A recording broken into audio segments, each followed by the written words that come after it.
ఆ ప్రభువును రక్షకుడైన యేసుక్రీస్తు నామమున మీ అందరికీ వందనాలండి. అందరూ బాగున్నారు కదా? ప్రతిరోజు మీ కొరకు మేము ప్రార్థన చేస్తున్నాం. దేవుడు మిమ్మల్ని మీ కుటుంబాలను ఆశీర్వదించునుగాక.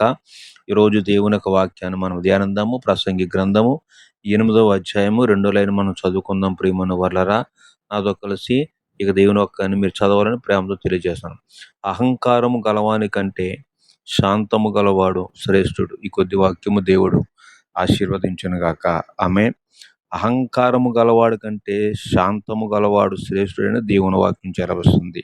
నువ్వు దేవుని సంఘంలో కూడా ఉండి ఇంకా నువ్వు అహంకారుడిగా ఉన్నావు. ఒకవేళ దేని చూసి నీ అహంకారం ఒకసారి ఆలోచన చేసుకోండి. ధనాన్ని చూసా, వెండిని చూసా, దేని చూసి నీ యొక్క అహంకార జీవితాన్ని నువ్వు అనుభవిస్తున్నావు.